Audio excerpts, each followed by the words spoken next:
आराध्य देव के चरणों में वंदन। आदरणीय सम्मित जी, उपस्थित भाइयों तथा बहनों, पिछले सेशन में हमने सुना था भगवान ऋषभ का जीव सर्वार्थ सिद्ध विमान में है, क्योंकि हम पूर्व भव की चर्चा कर रहे थे। भगवान ऋषभ के 13 पूर्व भव हैं, एक मनुष्य का, एक देव का, ऐसे करते करते 12वें भव में वो देव सर्वार्थ सिद्ध विमान में देव बनते हैं। आप देख रहे हैं ये देव, ये सर्वार्थ सिद्ध विमान में देव के रूप में उत्पन्न हुए। वहां उनकी उम्र 33 सागरों की थी। 33 सागरों की आयु पूर्ण करने के बाद उत्पन्न होते हैं भगवान ऋषभ का जीव मरुदेवी की माता, मरुदेवी माता है, उनकी कुक्षी में उत्पन्न होते हैं। तो आपको पता है, जब तीर्थंकर की आत्मा जब जन्म लेने वाली होती है, उससे 6 मंथ पहले ही रत्नों की बारिश शुरू हो जाती है। ये अयोध्या नगरी है। अयोध्या नगरी में भगवान ऋषभ का अभी तक अवतरण नहीं हुआ है। अवतरण होने से पहले ही जो देव होते हैं वो प्रतिदिन करोड़ों रत्नों की दिन में 3 बार बारिश करते हैं।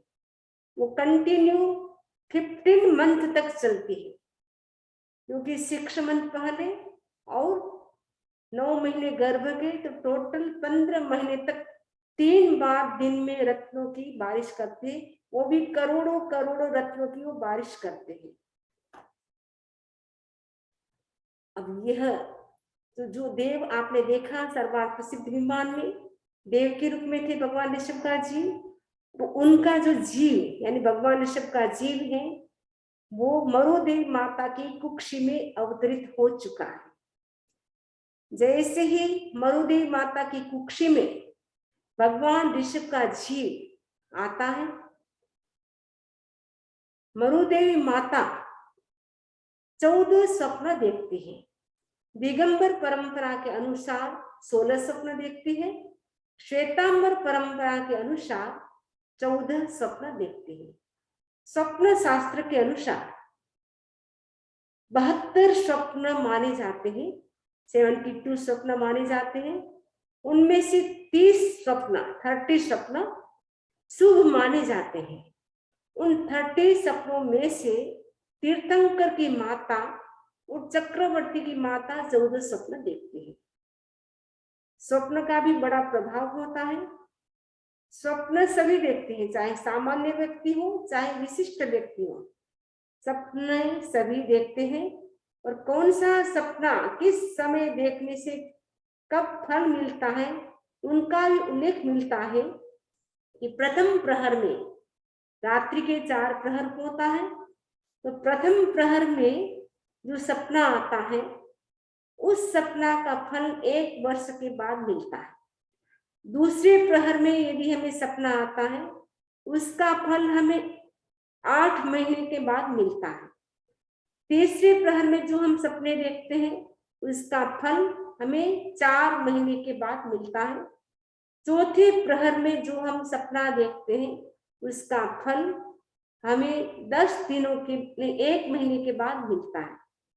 और जब 2 घड़ी सनराइज शेष होता है यानी 48 मिनट बाकी होती है, उस समय जब हम सपना देखते हैं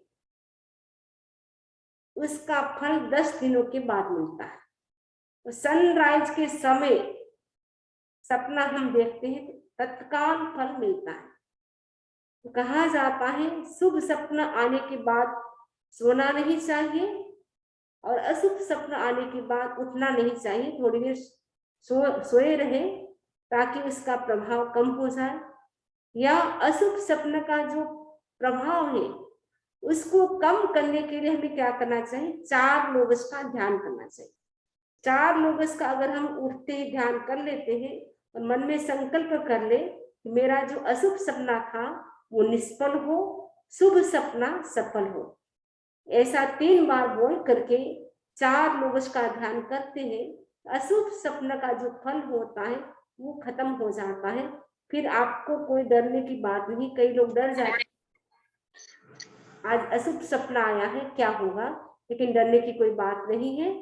तो अशुभ सपने को निष्फल करने के लिए 4 लोग इसका ध्यान करें। शुभ सपना यानी अच्छा सपना अगर आपको आया है, उसको यदि आपको लगे इसका फल मुझे मिले, तो जैसे ही आप शुभ सपना देखें उठ जाए तुरंत। उठने के बाद आप धर्म जागरण करें, यानी स्वाध्याय करें, जप करें, मंत्र करें, लेकिन आपको सोना नहीं है। तो मरुदेव माता जैसे ही सपना देखती हैं, सबसे पहले उन्होंने देखा वृक्ष का सपना देखा, बेल का सपना देखा। आप देख रहे हैं व्हाइट कलर का बेल का सपना देखा। उसके बाद वो क्रमशः सारे सपने देखते हैं। लायन देखती है, एलिफेंट देखती है, लक्ष्मी, सूर्य, माला, चांद, सूरज, ध्वजा, कुंभ, सरोवर, सिंहासन, ये सारे सपने और देव विमान। क्योंकि तीर्थंकर की आत्मा यदि स्वर्ग से आती है तो उनकी माता देव विमान को देखती है, यदि नरक से आती है उनकी आत्मा तो वो भवन देखती है। वो चिन्ह होता है कि तीर्थंकर की आत्मा कहाँ से आ रही है। क्योंकि तीर्थंकर नरक गति से निकला हुआ जीव भी बन सकता है, यानी प्रथम 3 नरक से निकला हुआ जीव तीर्थंकर बन सकता है, और 12 देवलोक, 9 ग्रैविक और 5 अनुत्तर विमान से निकला हुआ जीव तीर्थंकर बन सकता है। भवनपति, व्यंतर, ज्योतिष्क देव तीर्थंकर नहीं बन सकते हैं। तो भगवान ऋषभ का जीव मरुदेवी माता के कुक्ष में अवतरित हो गया। तो मरुदेवी माता ने शुभ स्वप्न देखे। तीर्थंकर की माता और चक्रवर्ती की माता तो 14 स्वप्न देखती है, और वासुदेव की माता होती है वो 7 सपने देखती है। जो 30 सपने हैं महासपने शुभ, उनमें से 7 सपने देखते हैं। और बलदेव की माता होती है वो 4 सपने देखते हैं। भावित आत्मा अणघा जो होने वाला होता है, उनकी माता एक शुभ सपना देखती है। जैसे भिक्षु स्वामी की माता ने एक शुभ सपना देखा था, सिंह का, लायन का सपना देखा था। तो जो होनहार होता है, भावित आत्मा अणघा होता है, उनकी माता एक सपना देखती है। तीर्थंकर की माता, चक्रवर्ती की माता 14, वासुदेव की माता 7, बलदेव की माता 4 और भावित आत्मा अणगार की माता एक सपना देखते हैं।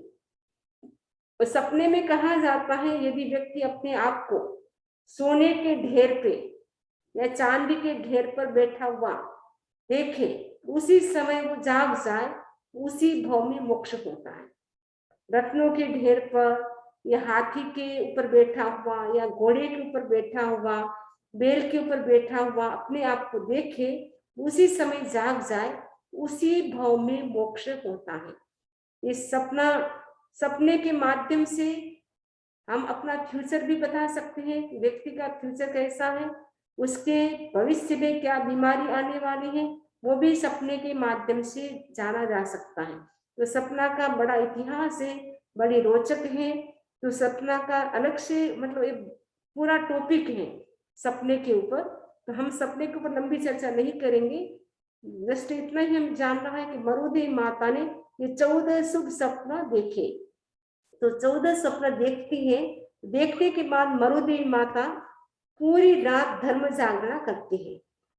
धर्म जागरण करने के बाद जब प्रातः काल का समय होता है, तब मरुदेवी माता नाभि राजा के पास आती है। नाभि राजा से कहती है, आज रात्रि को मैंने 14 सपना देखे हैं, इसका फल क्या होगा। क्योंकि नाभि राजा के पास भी अवधि ज्ञान था। अवधि ज्ञान के माध्यम से उन्होंने देखा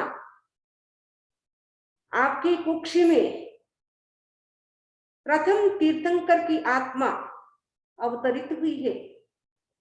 बड़ी भाग्यशाली हो तुम, बड़ी पुण्यशाली हो तुम, ऐसे पुत्र को तुम जन्म दोगी जो प्रथम तीर्थंकर इस अवसर के काल का होगा।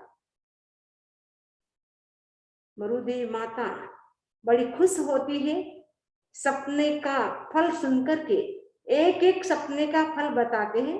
अभी हम एक एक सपने का फल नहीं जानेंगे, केवल इतना ही है कि शुभ सपना देखा और नाभि राजा ने कहा तुम तीर्थंकर की आत्मा को जन्म देगी। तो वो तीर्थंकर ऐसा होगा, धर्म चक्र का प्रवर्तन करेगा। आपका पुत्र है, वो धर्म चक्र का प्रवर्तन करेगा, समाज व्यवस्था करेगा, असी मसी कृषि का प्रवर्तन करेगा, मतलब सब कुछ प्रारंभ करेगा। इस सृष्टि का प्रारंभ सब कुछ वह अवसर पीढ़ी काल में प्रथम तीर्थंकर होगा और वो सब कुछ प्रारंभ करेगा। कर्म युग का प्रारंभ करेगा, धर्म युग का भी प्रारंभ करेगा, राजनीति की व्यवस्था करेगा, सब कुछ करेगा। ऐसा समर्थ पुत्र को तुम जन्म दोगी। जैसे ही मरुदेवी माता ये सुनती है, बड़ी प्रसन्न होती है। प्रसन्नता से वो झूम जाती है कि हाँ, मैं कितनी पुण्यशाली हूँ कि मेरी कुक्षी में तीर्थंकर की आत्मा आने वाली है। तो तीर्थंकर की आत्मा देखते ही वो बड़ी खुश होती है और अपने आप को सौभाग्यशाली महसूस करती है। ऐसे करते करते 9 महीने और 7 दिन कंप्लीट हो जाते हैं। चैत्र कृष्ण अष्टमी का दिन, उस दिन भगवान ऋषभ का जीव मरुदेवी की माता की कुक्ष से जन्म लेता है। चैत्र कृष्ण अष्टमी के दिन वर्षित प्रारंभ किया जाता है। क्यों? क्योंकि उस दिन भगवान ऋषभ का जन्म हुआ था। भगवान ऋषभ के जन्म के उपलक्ष्य में लाखों लाखों व्यक्ति वर्षित प्रारंभ करते हैं चैत्र कृष्ण अष्टमी के दिन। तो भगवान ऋषभ का जन्म इस अवसर पीढ़ी काल में कितना समय व्यतीत हुआ था? अवसर पीढ़ी काल का मात्र जो तीसरा आरा चल रहा था, पहला आरा बीत चुका था, दूसरा आरा भी बीत चुका था।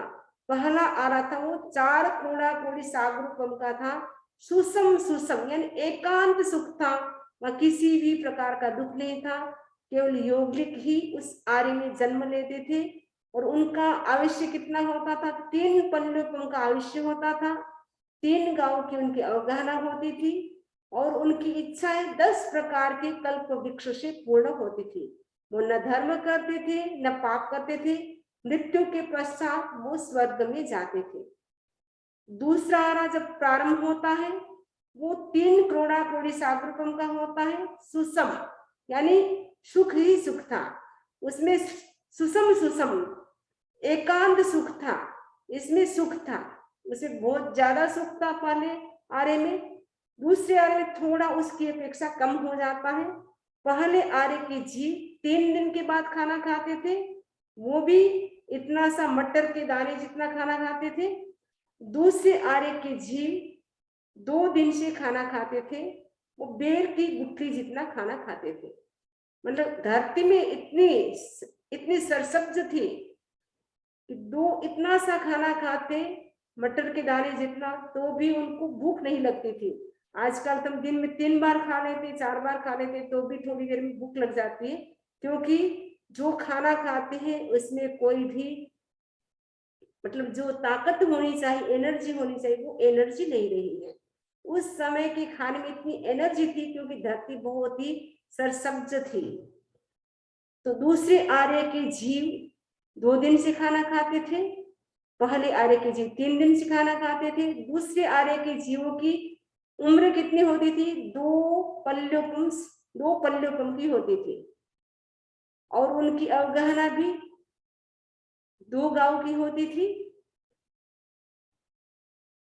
दूसरा आरा भी समाप्त हो जाता है। दूसरे आरे में भी 10 प्रकार के जो कल्प वृक्ष थे उनके माध्यम से ही उनकी इच्छाएं होती थी, वो पूर्ण होती थी। तो दूसरे आर्य के जीव भी न धर्म करते थे न कर्म, क्योंकि योगिक थे। वो अपने लाइफ में एक ही लड़का और एक लड़की को साथ में जन्म देते थे युगल के रूप में, इसलिए उस युग को योगिक युग कहा जाता है। और पहले तो भाई बहन होते थे और बाद में वो पति पत्नी विवाह होने के बाद पति पत्नी बन जाते थे। और उनकी मृत्यु कैसे होती थी? कोई बीमारी नहीं होती थी, केवल एक छींक होती या उबासी आती, उनकी मृत्यु हो जाती थी। इतने मन हलू कर्मी होते थे, इतनी पुण्य आत्मा होती थी तो उनको कुछ भी तकलीफ नहीं होती थी, बस कल्प वृक्ष से ही अपनी सारी इच्छाएं, जो भी इच्छाएं होती, खाने की, पीने की, मेकअप करने की, कपड़े पहनने की, जो भी इच्छाएं होती, कल्प वृक्ष के आगे जाते, हाथ मांगते, हमको ये चाहिए, तुरंत ही कल्प वृक्ष दे देता था। उनको कुछ भी जॉब नहीं करनी पड़ती थी, किचन का काम नहीं करना पड़ता था। यदि आज आपके पास कल्प वृक्ष होते तो आप कितने सुखी हो जाते। आपको जॉब नहीं करनी पड़ती, न किचन का काम करना पड़ता, आराम से जिंदगी जीते। लेकिन अभी कलयुग है, वो कल्प वृक्ष वर्तमान में नहीं है, तो दूसरा आरा भी समाप्त हो जाता है, तीसरा आरा प्रारंभ होता है। तीसरा आरा था, पहला 4, दूसरा 3, तीसरा है वो 2 करोड़ सागरोपम का। 2 करोड़ सागरोपम का तो हाईएस्ट उम्र थी 1 पंडोपम की, और मिनिमम थी 84 लाख पूर्व की। तो तीसरे आर्य में भगवान ऋषभ का जन्म होता है। वो कब होता है? जब तीसरे आर्य के 84 लाख पूर्व और 3 वर्ष 8.5 महीने बाकी रहते हैं, तब भगवान ऋषभ का जन्म होता है। यानी लगभग तीसरा आरा समाप्ति की ओर था। मात्र 84 लाख पूर्व वर्ष और ऊपर 3 वर्ष 8.5 महीने बाकी था। उस समय भगवान ऋषभ का जीव तीसरे आर्य के अंत में जन्म लेता है। यानी तीसरे आर्य में ही भगवान ऋषभ तीर्थंकर बनते हैं। ऐसे तो कहा जाता है कि चौथे आर्य में ही सब तीर्थंकर बनते हैं, लेकिन ये हुंडा अवसर्पिणी काल है, तो इसीलिए तीसरे आर्य में भगवान ऋषभ का जन्म हुआ। वो एंड में होता है, क्योंकि भगवान ऋषभ की उम्र कितनी थी? 84 लाख पूर्व की थी। जब उनका निर्वाण होता है तब तीसरे आर्य के मात्र 3 वर्ष 8.5 मास बाकी रहे थे, तब उनका मोक्ष होता है। तो भगवान ऋषभ का जन्म होता है तीसरे आर्य के अंत में। 84 लाख पूर्व वर्ष बाकी थे, 3 वर्ष 8.5 मास बाकी थे, उस समय भगवान ऋषभ का जन्म होता है। आपको पता है, जन्म होते ही क्या होता है? पूरी जो धरती होती है वो एकदम हरी भरी सरसब्ज हो जाती है। जो हवा होती है वो मंद मंद चलती है, चारों ओर प्रकाश ही प्रकाश हो जाता है। संपूर्ण लोक में, तीनों लोकों में, यानी अधोलोक, मध्यलोक और ऊर्ध्वलोक, तीनों लोकों में प्रकाश हो जाता है। नारकी में घोर अंधकार होता है, लेकिन जब भगवान का जन्म होता है उस समय नारकी में भी एक क्षण के लिए प्रकाश होता है। कहा जाता है पहली नारकी में जब प्रकाश होता है कैसा होता है? सूर्य जैसा प्रकाश होता है। दूसरी नारकी में बादल से आच्छादित सूर्य जैसा होता है। तीसरी नारकी में चंद्रमा का जो प्रकाश होता है वैसा प्रकाश होता है। चौथी नारकी में बादल से आच्छादित चंद्रमा की तरह प्रकाश होता है। पांचवी नारकी में ग्रह होता है, ग्रह जैसा प्रकाश होता है। छठी नारकी में नक्षत्र जैसा प्रकाश होता है और 7वीं नारकी में तारा जैसा प्रकाश होता है। ऐसे भगवान के जन्म के समय तीनों लोकों में प्रकाश ही प्रकाश फैल जाता है। एक क्षण के लिए संपूर्ण संसार के जीव आनंद की, सुख की अनुभूति करते हैं। इवन एकेंद्र जीव भी उस समय आनंद की अनुभूति करते हैं, उनको भी साता पहुंचती है। यानी संपूर्ण जितने भी जीव हैं उन सबको सुख की, शांति की अनुभूति होती है। और कितने जीवों को उस समय सम्यक दर्शन की भी प्राप्ति होती है। तो भगवान का जब जन्म होता है उस समय कहा जाता है 7 ग्रह उच्च अवस्था में होते हैं। जब 7 ग्रह उच्च अवस्था में होता है तब तीर्थंकर की आत्मा का जन्म होता है। जब 6 ग्रह उच्च अवस्था में होता है तब चक्रवर्ती का जन्म होता है। जब 5 ग्रह उच्च अवस्था में होता है तब वासुदेव का जन्म होता है, बलदेव वासुदेव का जन्म होता है। जब 3 ग्रह उच्च अवस्था में होता है तब राजा महाराजा जो होते हैं उनका जन्म होता है। आप चिंतन कर ले कि आपका जब जन्म हुआ था कितने ग्रह उच्च अवस्था में थे। आप अपना चेक कर सकते हैं, चेक योर सेल्फ कि कितने ग्रह उच्च अवस्था में थे, क्योंकि तीर्थंकर की आत्मा के लिए तो कहा गया 7 ग्रह, 7 ग्रह उच्च अवस्था में होता है, तब तीर्थंकर की आत्मा का जन्म होता है। और चक्रवर्ती का 6 ग्रह उच्च अवस्था में होता है। वासुदेव और बलदेव जब जन्म लेते हैं तो 5 ग्रह उच्च अवस्था में होते हैं, और जो राजा होने वाला होता है उनके 3 ग्रह उच्च अवस्था में होते हैं, तब वो राजा बनते हैं। अगर 3 ग्रह उच्च अवस्था में होता है तो वो अवश्य ही राजा बनेगा। जो तीर्थंकर होते हैं वो कितने लक्षणों से युक्त होते हैं? 1008 लक्षणों से युक्त होते हैं।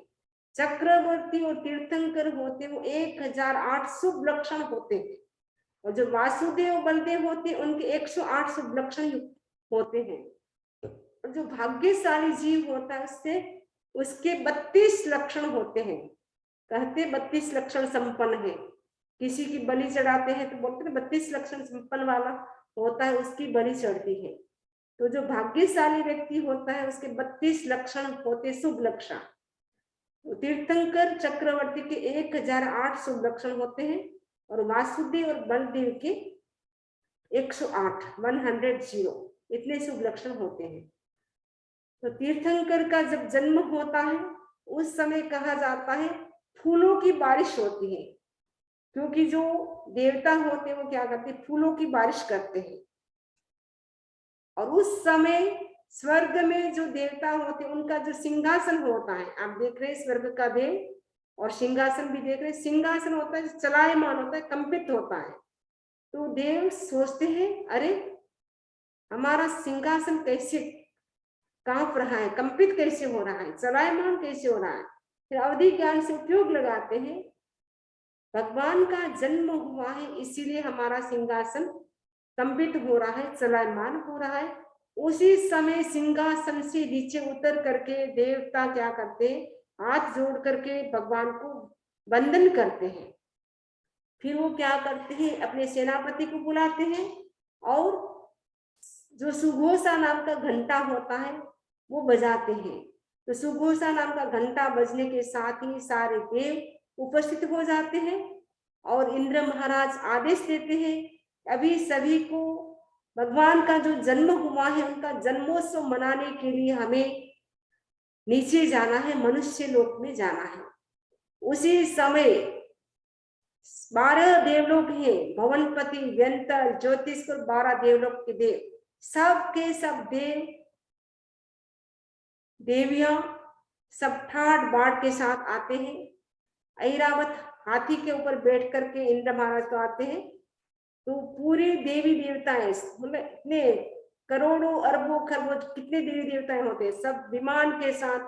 किसी के 84 लाख विमान है, किसी के 32 लाख विमान है, किसी के 20 लाख विमान है। तो वो पूरे देवी देवता जितने भी होते हैं सब के सब भगवान का क्या करते हैं? जन्मोत्सव मनाने के लिए आते हैं। तो जन्मोत्सव ऐरावत हाथी के ऊपर बैठ करके आते हैं, और ये जो अयोध्या नगरी है वो पूरी भगवान का जन्मोत्सव होने से पूरी नगरी में प्रकाश प्रकाश, और बहुत ही वहां आनंद का दृश्य होता है, क्योंकि भगवान ऋषभ का जन्मस्थल है वो अयोध्या नगरी है। अयोध्या नगरी में उनका जन्म हुआ, आप देख रहे हैं अयोध्या नगरी है तो वहां उनका जन्म हुआ। और जैसे ही बालक का जन्म होता है उस समय क्या होता है? देवी देवताएं उनका जन्मोत्सव मनाने के लिए आते हैं। हमारा जन्मोत्सव मनाने के लिए तो कोई नहीं आया था, देवी देवता हमारे घर वालों ने मनाया था। लेकिन जब तीर्थंकर की आत्मा जब जन्म लेती है तो उनका जन्मोत्सव मनाने के लिए देवी देवताएं आती हैं। और इंद्र महाराज क्या करते हैं? ऐरावत हाथी पे विराजते हैं, और विराजने के बाद बच्चे को अपनी गोदी में बिठाते हैं। गोदी में बिठाने के बाद वो क्या करते हैं? कहाँ ले जाते हैं बच्चे का जन्मोत्सव मनाने के लिए? वो जो मेरु पर्वत है, सुमेरु पर्वत आप देख रहे बीच में है, वो सुमेरु पर्वत है। तो सुमेरु पर्वत पर लाखों लाखों देवी देवताएं जाते हैं। उस सुमेरु पर्वत पर एक सिंहासन रखते हैं ईशान कोण में, यहाँ दिखाया नहीं ईशान कोण में सिंहासन, ईशान कोण में एक सिंहासन स्थापित करते हैं, उस पर प्रभु को विराजमान करते हैं। उनका मुंह पूर्व दिशा में रख करके विराजमान करते हैं, और फिर क्या करते हैं, इंद्र महाराज क्या करते हैं, 1008 घड़ों से उनका अभिषेक करते हैं। 1008। वो पानी कौन सा होता है, क्षीर समुद्र का पानी होता है। क्षीर समुद्र के पानी से, वो भी 1008 कलशों से, तत्काल का जन्मा हुआ बच्चा, उसके ऊपर 108 घड़े, लोटे नहीं घड़े, बड़े बड़े कलश होते हैं, वो उसके सिर के ऊपर डालते हैं। 1008 घड़ों से उनका स्नान कराते हैं। स्नान कराने के बाद वो देवता इंद्र क्या करता है, 1000 अपनी नेत्र बनाते हैं, 1000 आंखें बनाते हैं। 1000 आंखों से वो प्रभु के रूप को देखते हैं, ये प्रभु कितने सुंदर लग रहे हैं। उनका रूप अद्भुत होता है, तीर्थंकर होते हैं, उनका रूप अद्भुत होता है, उनका बल भी अद्भुत होता है।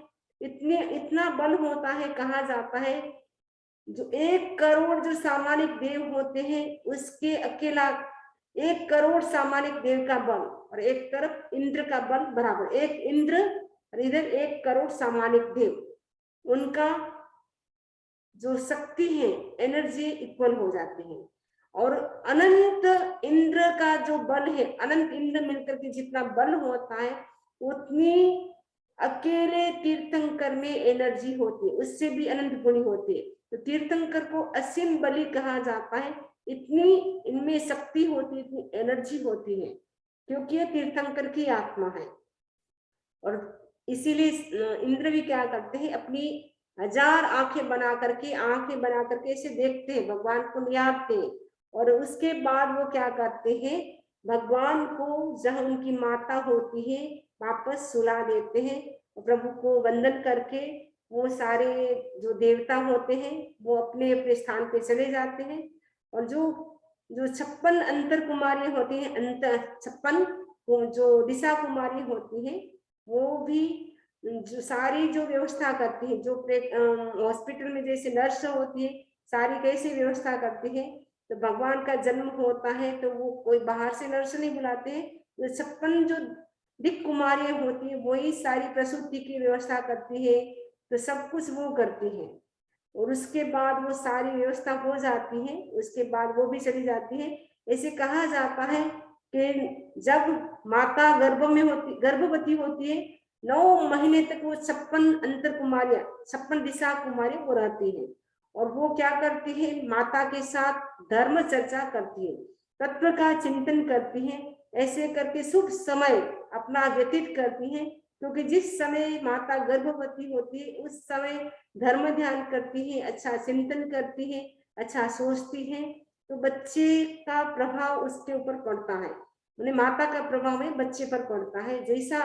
जैसी माता होती है, जैसी माता के विचार होते, वैसा ही बालक हो जाता है। वो माता का मतलब बड़ा महत्व होता है, रोल होता है कि बच्चा आपको कैसा करना है वो आपके हाथ में होता है। बाद में आप कहेंगे बच्चा हमारा कहना नहीं मानता है, वो आपकी गलती, बच्चे की गलती नहीं है। क्योंकि जब आप गर्भवती थी उस समय आपने ध्यान नहीं दिया, उस समय धर्म ध्यान नहीं किया, जॉब में बिजी रही, काम में बिजी रही, पूरा ध्यान भी नहीं दे पाती थी। तो माता का बड़ा रोल होता है, जिस समय गर्भवती हो खाने का भी ध्यान देना होता है, पीने का धीरे धीरे खाना, धीरे धीरे चलना, न ज्यादा गर्म खाना न ज्यादा ठंडा खाना, न चिंता करना, एकदम खुश रहना। यदि सारी बातें ये होती है तो बच्चा बड़ा ही पावरफुल होता है, बड़ा सुंदर होता है, बड़ा अच्छा होता है। तो माता के हाथ में है कि माता कैसे बच्चे को उत्पन्न करना चाहती है। तो मरुदेवी माता है, पूरा ध्यान रखा था, इसलिए सुंदर बालक का जन्म हुआ और इनका नाम रखा गया ऋषभ। ऋषभ क्यों रखा गया, क्योंकि जब इनका जन्म हुआ, जब गर्भ में आए थे, तब सबसे पहले माता ने सपना कौन सा देखा था, वृषभ, बेल का सपना देखा था। तो बेल को वृषभ कहा जाता है, वृषभ से इनका नाम हो गया ऋषभ। तो वह तो हट के हरि रह गया, तो ऋषभ हो गया। कोई आदिनाथ भी कहते हैं, क्योंकि सबसे पहले तीर्थंकर है, इसलिए आदिनाथ के नाम से भी जाने जाते हैं और ऋषभ के नाम से भी जाने जाते हैं। तो इनका नाम ऋषभ रखा गया। तो ऋषभ जब थोड़े बड़े होते हैं तो थोड़ी थोड़ी वो स्माइल भी करते हैं। जो देवी देवता होते थे, उनके जो बच्चे होते थे उनके साथ खेलते थे। क्योंकि तीर्थंकर की आत्मा थी, इसलिए उनके साथ देवता है वो बच्चे का रूप बना करके आते थे, उनके साथ रत्नों की धूल से खेलते थे। वो धूल भी कैसी थी, रत्नों से भरी हुई, मतलब वहां रत्न ही रत्न थे, ऐसी धूल से वो जो भगवान ऋषभ का जो जीव भगवान ऋषभ है वो देवी देवता के साथ ऐसे वो खेलते थे। और जब खेलते थे तो मतलब माता है उनके खेल को देख करके बड़े प्रसन्न होते थे। तो आज तो हमारा प्रसंग आज यही संपन्न करते हैं, क्योंकि भगवान ऋषभ अब बड़े हो रहे हैं, तो बड़े होने में टाइम लगेगा, फिर उसके बाद बड़े होने के बाद उनकी शादी भी होगी, फिर कैसे वो सारी व्यवस्था करेंगे, समाज व्यवस्था कैसे करेंगे, राजनीति की व्यवस्था कैसे करेंगे, धर्म चक्र का प्रवर्तन कैसे करेंगे, फिर कैसे वो दीक्षा लेंगे, कैसे उनका मोक्ष होगा, इनका हम आगे वर्णन सुनेंगे। इसी आशा के साथ ओम अरहम, ओम अरहम। किसी को कोई प्रश्न हो तो पूछ सकते हैं।